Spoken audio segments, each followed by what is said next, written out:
로마서 9장. 자기 백성을 부르시는 하나님. 내게는 늘 지고 다니는 큰 슬픔이 하나 있습니다.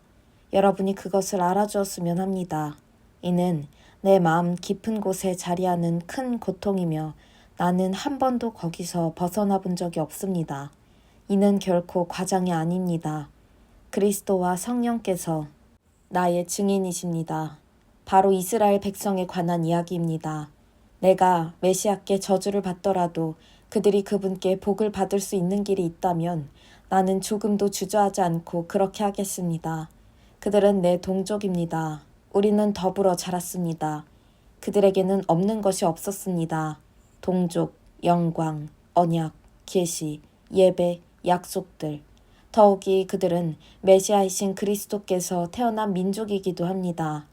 그리스도는 모든 것을 다스리시는 하나님이시며 영원히 그러하십니다. 하나님께서 뭔가 일을 제대로 못하신 것이 아니냐는 생각은 잠시라도 품지 마십시오. 문제의 발단은 많이 거슬러 올라갑니다. 혈통에 따른 이스라엘 사람이라고 해서 처음부터 다 영에 따른 이스라엘 사람인 것은 아니었습니다. 이스라엘 사람이라는 정체성을 부여해 준 것은 아브라함의 정자가 아니라 하나님의 약속이었습니다. 어떻게 기록되어 있는지 기억하십니까? 너의 가문은 이삭을 통해서만 이어질 것이다 라고 되어 있지 않습니까?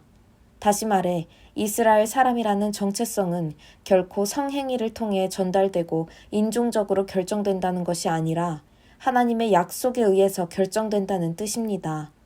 무슨 약속인지 기억하십니까? 내년 이맘때쯤 내가 다시 올 때에는 사라에게 아들이 있을 것이다 라는 말씀이었습니다.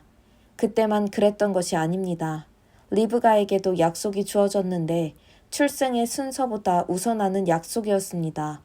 리브가가 우리 모두의 조상인 이삭의 아이를 가졌을 때, 또 그 아이들이 아직 아무것도 모르는 선도 악도 행할 수 없는 태아였을 때, 이미 그녀는 하나님에게서 특별한 보증의 말씀을 들었습니다. 이처럼 하나님께서 하신 일들을 살펴볼 때 우리가 분명히 알게 되는 것이 있습니다. 그분의 목적은 우리가 무엇을 하고 안 하고에 달려있지 않습니다. 그것은 이루어질 수도 있고 안 이루어질 수도 있는 그런 것이 아니라 그분의 결정에 의해 결정되고 그분의 주도로 확정된 확실한 무엇입니다. 하나님은 리브가에게 너의 쌍둥이 중에 둘째가 첫째보다 뛰어날 것이다 라고 말씀하셨습니다. 후에 이 말씀은 나는 야곱을 사랑했고 에서는 미워했다는 딱딱한 경고 형태로 등장합니다. 이것을 두고 우리가 하나님은 불공평하시다고 불평할 수 있을까요? 부디 성급하게 판단하지 마십시오. 하나님은 모세에게 이렇게 말씀하셨습니다. 자비도 내가 베푸는 것이고 긍휼도 내가 베푸는 것이다. 다시 말하면 긍휼은 우리의 동정어린 심정이나 도덕적 노력에서 비롯되지 않고 하나님의 자비에서 비롯된다는 말씀입니다. 하나님께서 바로에게 하신 말씀은 같은 요지의 말씀입니다. 나는 나의 구원 능력이 펼쳐지는 이 드라마에서 너를 단역으로 쓰려고 골랐다. 이 모든 이야기를 한마디로 하면 결정권은 처음부터 하나님께 있다는 것입니다. 하나님께서 일을 주도하셨고 우리는 그 일에서 좋은 역할이든 나쁜 역할이든 우리 역할을 할 뿐입니다. 이렇게 이유를 제기하시렵니까? 모든 것을 다 하나님이 결정하시는 것이라면 어떻게 하나님이 우리에게 책임을 물을 수 있단 말인가? 큰 결정은 이미 다 내려져 있는데 대체 우리가 할 수 있는 것이 무엇이란 말인가? 대체 여러분은 누구이기에 이런 식으로 하나님에 대해 이러쿵저러쿵 할 수 있다고 생각하는 것입니까? 사람이 감히 하나님을 문제 삼을 수 있다고 생각합니까? 진흙이 자기를 빚고 있는 손을 향해 왜 당신은 나를 이런 모양으로 만들고 있습니까? 하고 묻는 법은 없습니다. 한 진흙덩이로는 꽃을 담는 병을, 또 다른 진흙덩이로는 콩조리용 항아리를 만들 수 있는 완전한 권리가 토기장에게 있는 것이 분명하지 않습니까? 하나님께서 당신의 노여움을 보여줄 목적으로 한 모양의 도기를 특별히 고안하시고 당신의 영광스러운 선을 보여줄 목적으로 또 다른 모양의 도기를 정교히 제작하셨다는 것에 대체 무슨 문제가 있을 수 있겠습니까? 전자나 후자나 또는 두 경우 모두에 유대 민족이 해당될 때가 있었고 이는 다른 민족들의 경우도 마찬가지입니다. 호세아가 이를 잘 표현해 줍니다. 내가 이름 없는 사람들을 불러 이름 있는 사람들로 만들겠다. 내가 사랑받지 못한 사람들을 불러 사랑받는 사람들로 만들겠다. 사람들이 이 하찮은 것들이라고 퍼붓던 그곳에서 하나님의 살아있는 자녀들이라고 불리게 되리라. 이사야도 이런 사실을 역설합니다. 해변의 모래알 하나하나에 다 숫자가 매겨지고 그 합한 것에 하나님이 택하신 사람들이라는 라벨이 붙더라도 그것들은 여전히 숫자에 불과할 뿐 이름이 아니다. 구원은 택하심을 통해 오는 것. 하나님은 우리를 수로 세지 않으신다. 그분은 우리를 이름으로 부르신다. 산술은 그분의 관심이 아니다. 이사야는 앞날을 정확히 내다보며 이렇게 말했습니다. 능하신 우리 하나님께서 우리에게 살아있는 자녀를 유산으로 남겨주지 않으셨더라면 우리는 유령 마을처럼 소돔과 고모라처럼 되고 말았을 것이다. 이것을 모두 종합해보면 무슨 말입니까? 하나님께서 하고 계신 일에 관심 없어 보였던 사람들이 실제로는 하나님이 하고 계신 일, 곧 그들의 삶을 바로 세우시는 하나님의 일을 받아들였습니다. 그러나 하나님께서 하고 계신 일에 대해 읽고 이야기하는 일에 그토록 관심 많아 보였던 이스라엘은 결국 그것을 놓치고 말았습니다. 어떻게 그들이 그것을 놓칠 수 있었던 것일까요? 그들이 하나님을 신뢰하는 대신에 자기 자신을 앞세웠기 때문입니다. 그들은 자기들이 하고 있는 일에 푹 빠져 있었습니다. 그들은 자신들의 하나님 프로젝트, 그것에 너무도 푹 빠져 있어서 그만 바로 눈앞에 계신 하나님을 주목하지 못했습니다.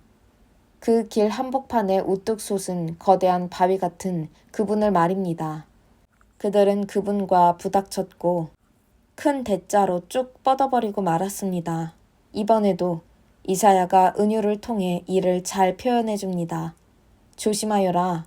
내가 시온산으로 가는 길에 큰 돌을 놓아두었다. 너희가 피해 돌아갈 수 없는 돌을 두었다. 그런데 그 돌은 바로 나다. 그러므로 너희가 나를 찾고 있다면 길 가다 내게 걸려 넘어지지 않아야 비로소 나를 만나게 될 것이다. 로마서 10장. 종교에 빠져있는 이스라엘. 친구 여러분, 참으로 내가 원하는 것은 이스라엘이 가장 선한 것, 곧 구원을 얻는 것입니다. 나는 온 마음으로 그것을 원하며 늘 그것을 위해 하나님께 기도드립니다. 나는 하나님에 대한 유대인의 열정이 참 대단하다는 사실을 기꺼이 인정합니다. 그러나 문제는 그들의 모든 일이 본말이 전도되어 있다는 것입니다. 모든 것을 바로 세우는 이 구원의 일은 하나님이 하시는 사업이며 그것도 대단히 번창하고 있는 사업이라는 사실을 그들은 깨닫지 못하고 있습니다. 그래서 그들은 길거리 바로 맞은편에 자신들의 구원 판매점을 차려놓고서 요람스럽게 자신들의 물건을 팔고 있습니다. 오랜 시간 동안 하나님을 하나님에 걸맞게 대해드리지 않고 자기들 멋대로 다루어온 결과 이제 그들은 더는 내놓을 것이 없게 되었습니다. 앞선 계시는 다만 우리를 준비시키기 위한 것이었습니다. 자신을 신뢰하는 사람들을 위해 모든 것을 바로 세워주시는 메시아를 맞이할 준비입니다.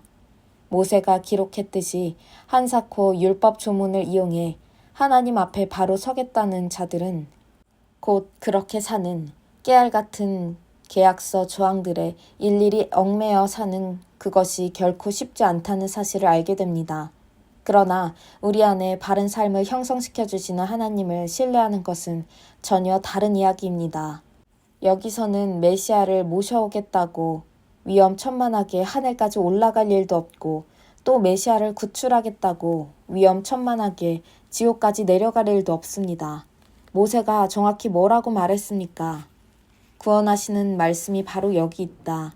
너의 입속의 혀처럼 가까이, 너의 가슴속 심장처럼 가까이. 이 말씀이란 우리를 위해 모든 것을 바로 세워주시며 일하시는 하나님을 받아들이는 믿음의 말씀을 말합니다. 우리가 전하는 메시지의 핵심이 바로 이것입니다.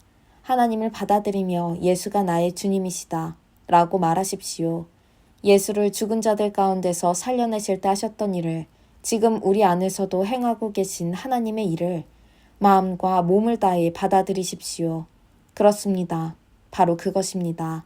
이는 여러분이 무엇인가 해내는 것이 아닙니다. 여러분은 그저 하나님을 소리내어 부를 뿐입니다. 그분께서 여러분을 위해 일하실 것을 신뢰하면서 말입니다. 이것이 바로 구원입니다.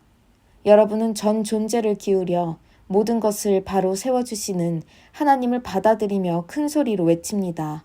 하나님께서 그분과 나 사이 모든 것을 바로 세워주셨다. 성경도 우리에게 확신을 심어줍니다. 마음과 목숨을 다해 하나님을 신뢰하는 사람들은 결코 후회하는 법이 없다. 이는 우리의 종교적 배경과는 아무 상관이 없는 일입니다. 우리 모두에게 동일하신 하나님께서 소리쳐 도움을 청하는 모든 사람들에게 믿을 수 없을 만큼 동일하게 풍성히 베풀어 주십니다. 하나님 도와주세요 하고 외치는 사람은 누구나 도움을 얻습니다. 하지만 누구를 신뢰해야 하는지 모른다면 어떻게 도움을 청할 수 있겠습니까? 신뢰할 수 있는 그분에 대해 들어보지 못했다면 어떻게 그분을 신뢰할 수 있겠습니까? 말해주는 사람이 없다면 어떻게 그분에 대해 전해 들을 수 있겠습니까? 또한 보냄을 받은 사람이 없다면 누가 그분에 대해 말해주는 일을 하겠습니까? 그러므로 성경은 이렇게 외칩니다. 숨막히는 저 광경을 보라. 하나님께서 행하신 온갖 좋은 일을 들려주는 사람들의 저 장대한 행렬을. 그러나 모든 사람이 다 말씀을 받아들일 준비, 보고 듣고 행동할 준비가 되어 있는 것은 아닙니다. 이사야도 우리 모두가 다 한 번씩은 던질 법한 질문을 던졌습니다. 하나님, 누가 관심을 보입니까? 이 말씀에 귀 기울이고 믿는 사람이 누가 있습니까? 중요한 것은 이것입니다. 신뢰할 수 있으려면 먼저 귀 기울여 들어야 합니다.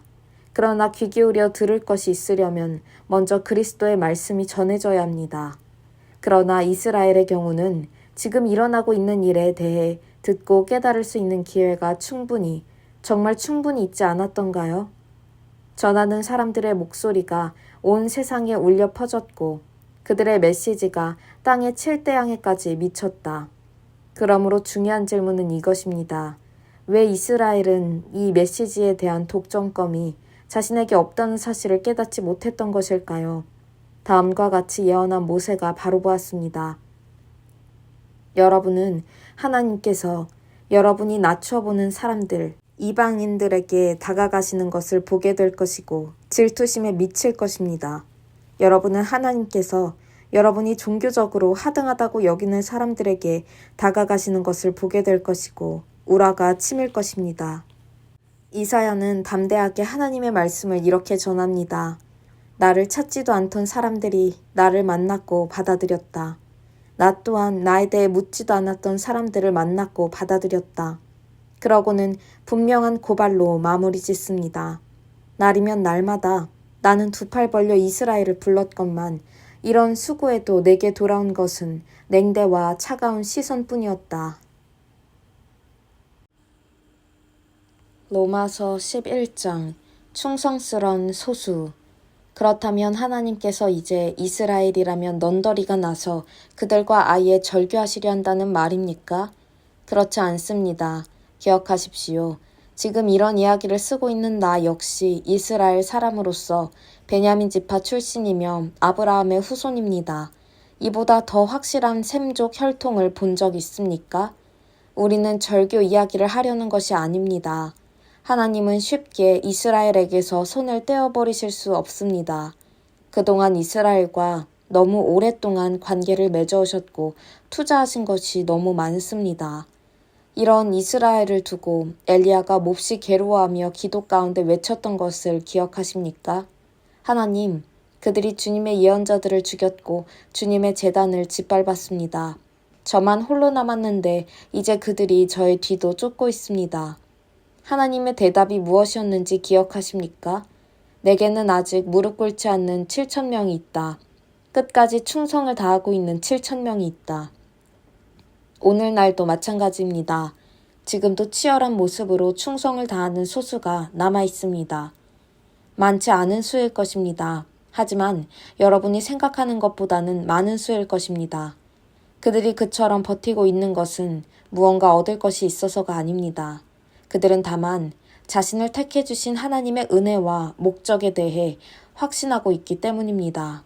그들이 그저 눈앞의 사욕만을 생각했더라면 이미 오래전에 포기하고 물러났을 것입니다. 결국 어떻게 되었습니까?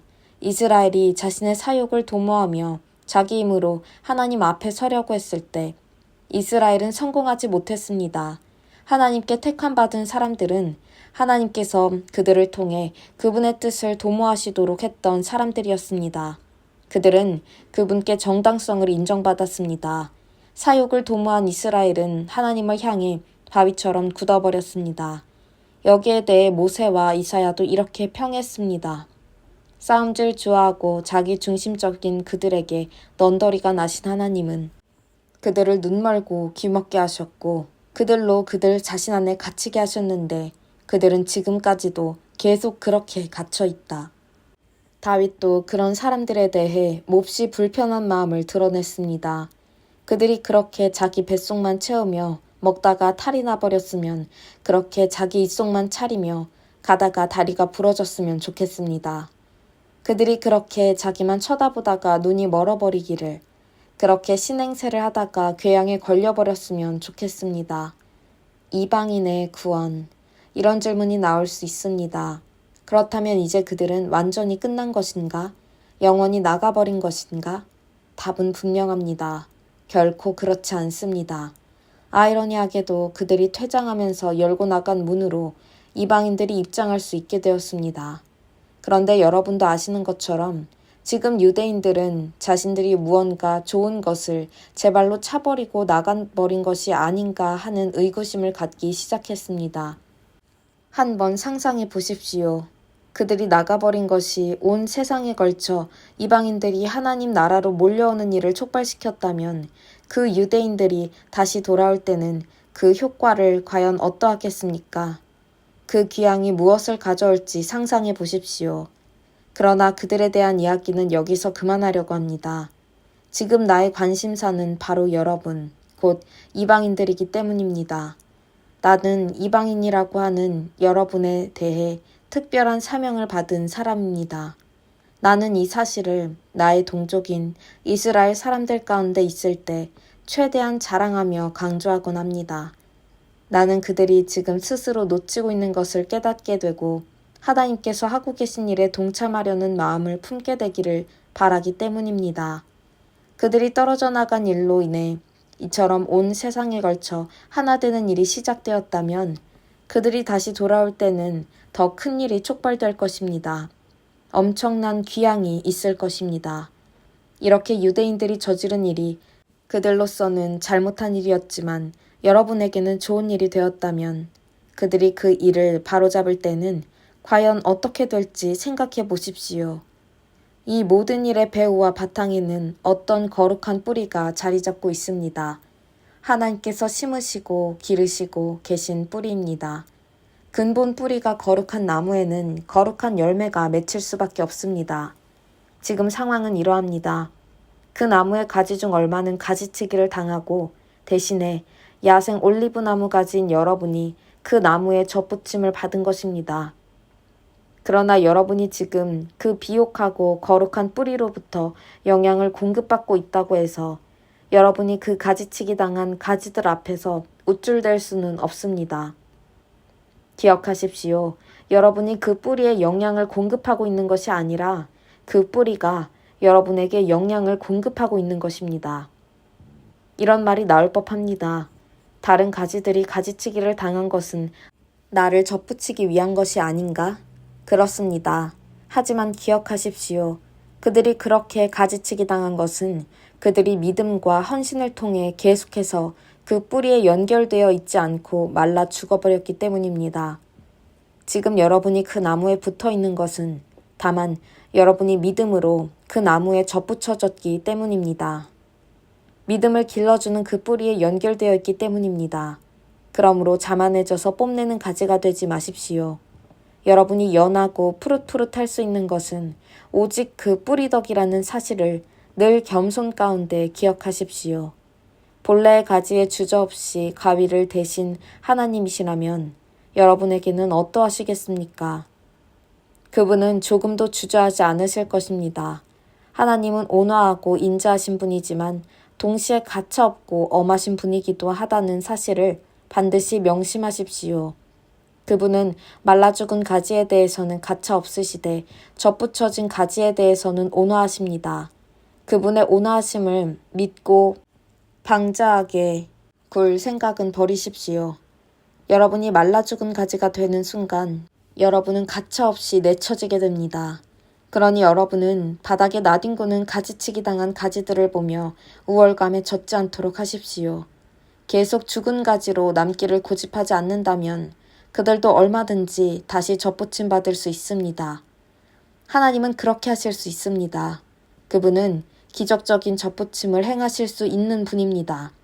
밭갓 야생나무에서 잘려놓은 가지들인 여러분을 접붙여내신 그분에게는 그 나무에 본래 붙어있던 가지들을 다시 접붙이는 일은 분명 일도 아닐 것입니다. 다만 여러분은 지금 여러분이 그 나무에 붙어있다는 사실을 기뻐하며 다른 사람들도 다 잘되기를 바라십시오.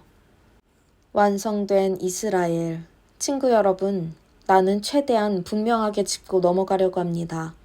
이 문제는 결코 단순한 문제가 아닙니다.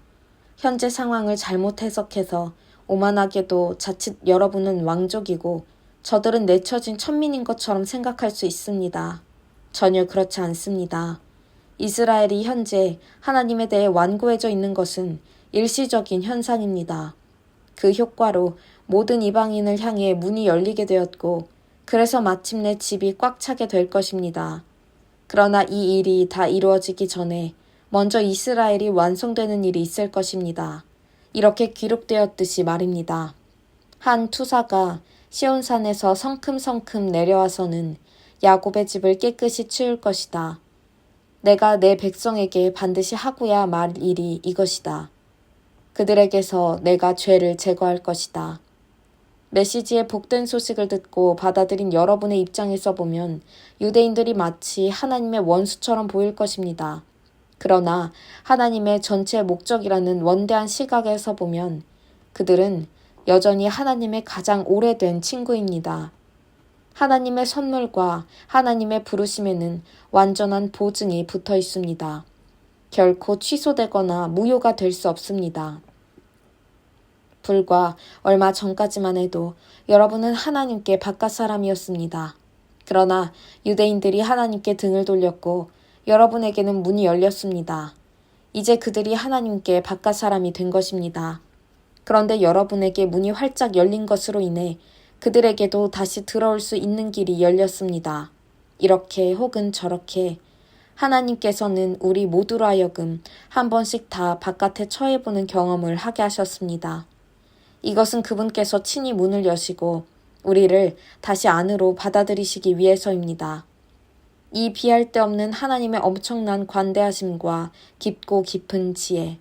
우리는 결코 다 이해하지 못하며 다 헤아려 알 수도 없습니다. 하나님을 설명할 수 있는 이 누구인가? 그분께 하실 일을 아뢰 수 있을 만큼 똑똑한 이 누구인가? 하나님의 조언을 구하시는 이는 누구이며 그분께 도움이 된 이 누구인가? 모든 것이 그분에게서 시작되고 그분을 통해 일어나며 그분에게 마친다. 영원토록 영광, 영원토록 찬양. 오, 참으로 그러하기를.